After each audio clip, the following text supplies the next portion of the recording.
अस्सलाम वालेकुम, good morning, welcome to सुबह की सोच। आप सबको कहेंगे खुश आमदीद और मेरे साथ हैं हसनैन लियाकत। मेरे साथ एक गजल अशरफ। आज इस्लामाबाद का मौसम बहुत ही सुहाना होता, रोज ही सुहाना होता है लेकिन आज कुछ ज्यादा सुहाना है क्योंकि जो बारिश का सिलसिला है वो कई इलाकों में रात 2 बजे से या उससे भी पहले से जारी है।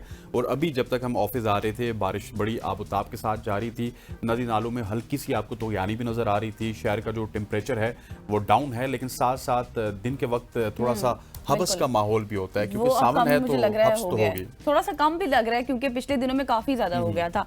अब ये है कि गर्मी का जोर भी उस तरह से टूट गया। अगले कुछ दिनों तक ये बारिश का सिलसिला इसी तरह से जारी रहेगा और मानसून है, आपको पता है, वो अपने पूरे जोबन पर है और उरूज से बरस रहा है और लोगों में एक खुशी की कैफियत भी है, लोगों के चेहरे भी खुशी से खिल उठे हैं। तो ये सूरत हाल अब इसी तरह से बरकरार रहेगी, लेकिन जो नुकसानात हैं उस रिलेटेड भी हम आपको कई दफ़ा मुतनब्बे कर चुके हैं कि अपने आप सूरत हाल का जायजा लेकर ही आउट साइड जाएं और कहीं भी आपने अगर घूमने जाना है तो एहतियाती तदाबीर का इस्तेमाल ज़रूर करें। अब हम बात करेंगे मोहतरमा फातिमा जिन्ना के हवाले से क्योंकि आज उनकी है डेथ एनिवर्सरी। आज है 9 जुलाई 1960s की जो है वो शी पास्ट अवे। और इस हवाले से तो छोटा सा एक पैकेज है वो पहले देख लें आप लोग। जी, तो ये क्लिप आपने देखा है। मोहतरमा फातिमा जिन्ना, आप सबको पता है कि कायद-ए-आज़म मोहम्मद अली जिन्ना की बहन, जिन्होंने अपने भाई का सिर्फ इंडिपेंडेंस मूवमेंट में साथ नहीं दिया था बल्कि उसके बाद वो सियासत में भी आई थी और बिल्कुल एक जुरतमंदाना खौफ से बिल्कुल बेखौफ खातून थी और लोगों की वो आवाज़ बनी थी और जिस तरह से वो काम करती थी, आमरीत के ख़िलाफ़ उनकी आवाज़ थी। हम ट्रिब्यूट पेश करते हैं आज उनकी तमाम तर नेशनल सेक्रीफाइसेस को भी और जितनी भी उनकी सर्विसेज हैं उनको भी। और फातिमा जिन्ना जो थी, उनका जो मैसेज था, उनकी जो स्ट्रगल थी, वो हमेशा से हक और उसूलों पर ही रही है। बिल्कुल ऐसी है। ये 58वीं बरसी है फातिमा जिन्ना साहिबा की। और जिस तरह आपने जिक्र किया, कायद-ए-आज़म की मूवमेंट हो या फिर मुल्क की सियासत हो या फिर आमरीत के खिलाफ जंग की बात हो, आवाज़ हो, तो फातिमा जिन्ना ने बुलंद की है। और हमारी तरफ से हम उनके लिए दुआ ही कर सकते हैं और अल्लाह ताला उनको करवट करवट जन्नत नसीब फरमाए। ख़वातीन वज़ात आगे बढ़ते हुए आपको बताते हैं अब फातिमा जिन्ना और कायद-ए-आज़म के मुल्क में क्या कुछ हो रहा है और सोशल स्टोरीज की तरफ बढ़ते हैं। और सबसे पहले सोशल स्टोरी आपके साथ शेयर करते हैं। वफाकी हुकूमत की जानिब से मुल्क में बिजली के इस्तेमाल में कमी के लिए बिजली से चलने वाले आम पंखों की तब्दीली का प्रोग्राम शुरू करने का फैसला किया गया। इस प्रोग्राम के तहत पूरे मुल्क में मरहलावार मौजूदा जो आम पंखे हैं उनको कम बिजली इस्तेमाल करने वाले पंखों से तब्दील किया जाएगा। और वज़ीर ख़जाना मोहम्मद औरंगज़ेब की ज़ेर सदारत वज़ीर आज़म के पंखों की तब्दीली के प्रोग्राम पर इजलास मुनक्किद हुआ। इस इजलास में स्टेक होल्डर्स ने पंखा तब्दीली प्रोग्राम की अमली तैयारी और मुतवक्को शेड्यूल, पेशगी शराइत की तकमील और बैंकिंग सिस्टम्स के इंतज़ाम पर ब्रीफिंग दी गई।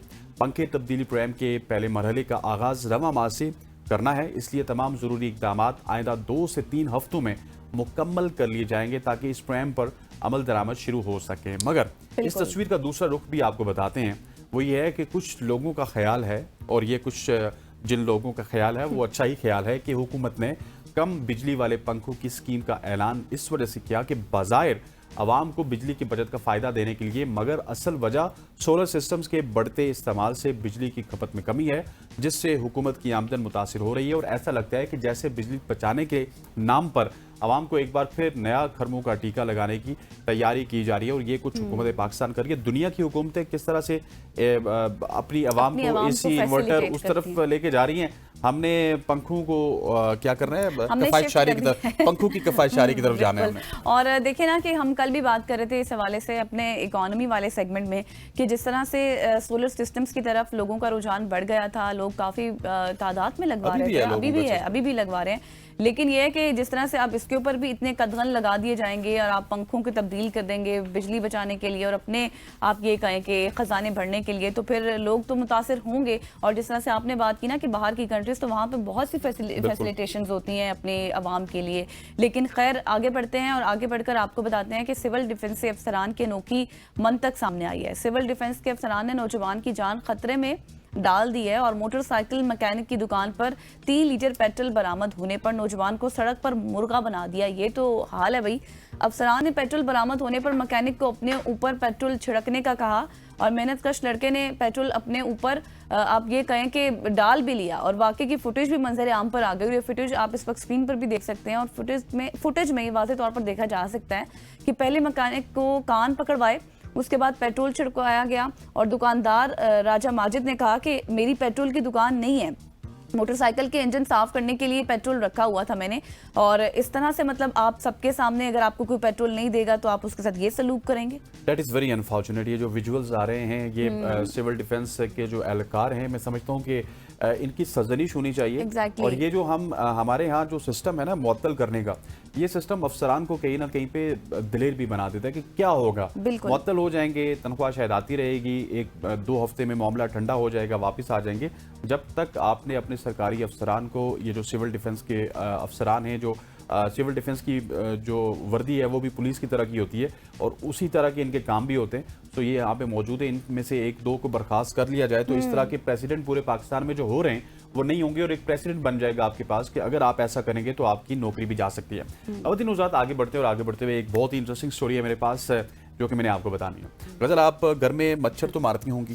बिल्कुल, ठीक है। कभी-कभार जब सामने आ जाए मेरे तो। सुनने वाले भी मच्छर मारते हैं और मैं तो बहुत ज्यादा मारता हूँ और मच्छर मारने में एक अलग ही मजा आता है। वो आपको खा रहा होता है, आप ऊपर से उसको मार रहे होते हैं। लेकिन अब आपको मच्छर मारने की जरूरत नहीं है, अब आपने मच्छरों का इलाज करना है। उनके लिए इलाज किस तरह से करना है ये मैं आपको बताता हूँ। माहिरीन की मच्छरों को मारने के बजाय इनके इलाज करने की तजवीज़ सामने आई है और तिबी साइंसदानों ने मलेरिया समेत मच्छरों के काटने से फैलने वाली दीगर बीमारियों के खात्मे के लिए इंसानों के बजाय मच्छरों का इलाज करने की तजवीज़ दे दी है। अब इंसानों का इलाज नहीं बल्कि पहले मच्छरों का इलाज किया जाए। जब मच्छर आएंगे नहीं तो फिर इंसानों का इलाज भी नहीं, मच्छरों का इलाज हो चुका होगा, उनमें से सारी बीमारी खत्म हो चुकी होंगी। अमेरिकी साइंसदानों ने मलेरिया के खिलाफ इनकलाबी हिकमत अमली तजवीज़ करते हुए मच्छरों को मारने के बजाय उन्हें मलेरिया की जो दवा है वो देकर बीमारी से पाक करने का मशवरा दिया गया और फिर मच्छर जिंदा रहने के बावजूद इंसानों तक बीमारी ना फैला सकेंगे।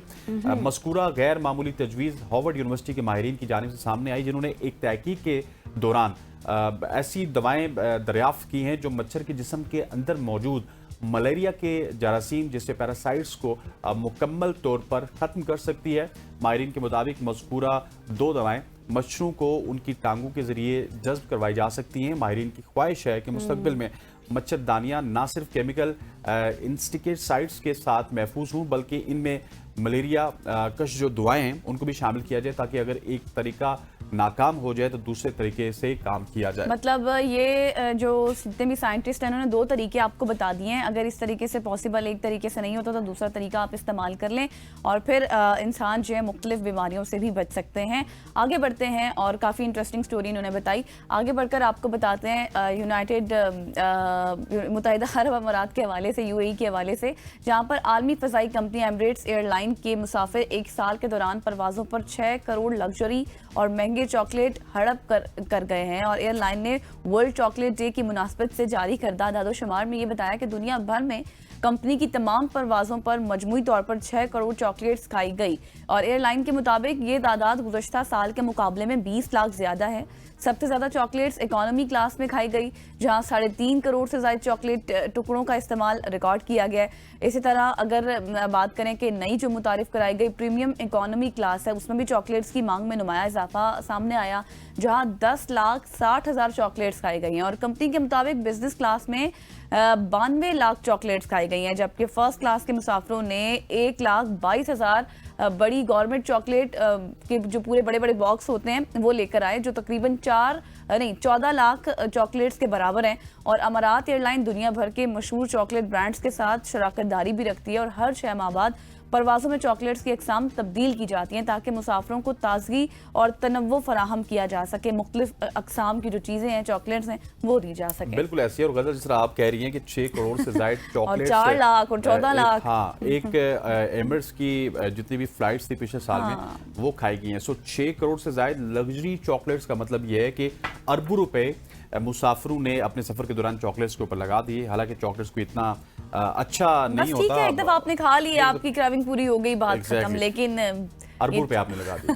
बिल्कुल बिल्कुल ऐसे।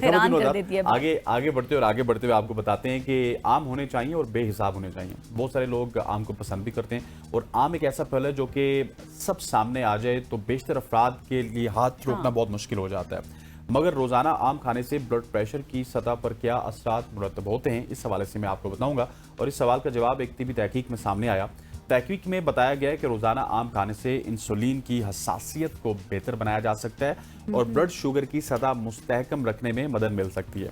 इस तहकीक में 20 से 60 साल की उम्र के 48 ऐसे अफराद को शामिल किया गया जो मोटापे या ज्यादा जिस्मानी वजन के शिकार थे। इन अफराद को 2 ग्रुप्स में तकसीम किया गया। एक ग्रुप को 4 हफ्तों तक रोजाना 2 कप आम खाने की हिदायत की गई, जबकि दूसरे ग्रुप को आमों से दूर रखा गया, मगर इतनी ही कैलोरीज पर मबनी मैंगो आइसक्रीम इस्तेमाल करने का कहा गया। 4 हफ्तों बाद जब दोनों ग्रुप्स में शामिल अफराद के मुख्तलिफ टेस्ट किए गए तो दरियाफ्त हुआ कि आम खाने वाले अफराद के मेटाबॉलिक सिस्टम में बेहतरी आई है। तहकीक के मुताबिक इन अफराद में इंसुलिन की मज़ामत थोड़ी सी कम हुई, जो ब्लड का ग्लूकोज है उसके अफ़ाल दुरुस्त काम करने लगे, जबकि जिस्मानी वज़न में भी कोई इजाफा नहीं हुआ। मुहक्किकीन ने बताया है कि जिस्मानी वज़न में किसी किस्म की तब्दीली के बगैर इंसुलिन की हसासियत में बेहतरी से अंदिया मिलता है कि आम जो हैं वो ब्लड प्रेशर को मुस्तहकम करते हैं और इसमें आपका जो मेटाबॉलिकल सिस्टम है वो बेहतर होता है। सोची तो मैं यही कहूंगी, आम होने चाहिए, बेहिसाब होने चाहिए, जिस तरह से आपने स्टार्ट में कह दिया था।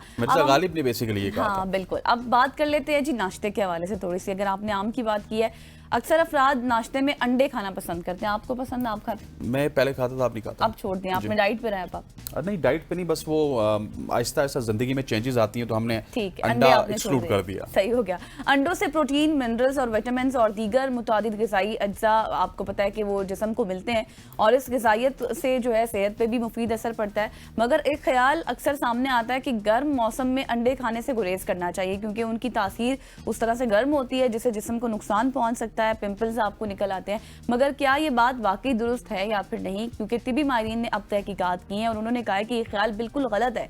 ऐसे कोई साइंसी शवाहिद मौजूद नहीं है जिससे ये साबित हो कि गर्म मौसम में अंडे आपको नहीं खाने चाहिए जिससे आपकी सेहत को नुकसान पहुंचे। कुछ ग़िज़ाओं की तासीर ठंडी भी होती है और कुछ ग़िज़ाएं गर्म तासीर वाली होती हैं, मगर उसका मतलब ये नहीं होता कि मखसूस ग़िज़ाओं को मखसूस मौसम में ही आप खाएं। इस हवाले से सबसे अहम उसूल ये है कि हर ग़िज़ा को एतदल और आप ये कहें कि म्याना रवि के साथ आप खाएं तो ज़्यादा बेहतर है, और बहुत ज़्यादा मिकदार में खाने से गुरेज करना चाहिए ताकि जो आपके माइंड में जो कुछ बातें हैं ना कि दाने निकल आते हैं या फिर तासीर गर्म होती है या फिर मोटापा हो जाता है या कुछ भी इस तरह की, तो वो बातें आपकी ख़त्म हो जाएं। ये तहकीक हो गई है। बिल्कुल ऐसे आज आपने मेरा कॉन्सेप्ट भी क्लियर कर दिया कि हमने गर्मियों में भी अंडे खाने हैं, सिर्फ सर्दियों में नहीं खाने। हाँ। और मैं उन अंडे वालों से भी कहूँगा कि जिनकी आवाज़ें हमें आती रहती है गर्म अंडे, वो अब गर्मियों भी आने चाहिए, क्योंकि उनकी तासीर मैडम गजल ने आपको बता दिया कि कोई मसला इतना नहीं होता। तासीर गर्म मतलब ये कि आप थोड़े से लिमिटेड खाएं ना, कोई दाने वगैरह निकलेंगे।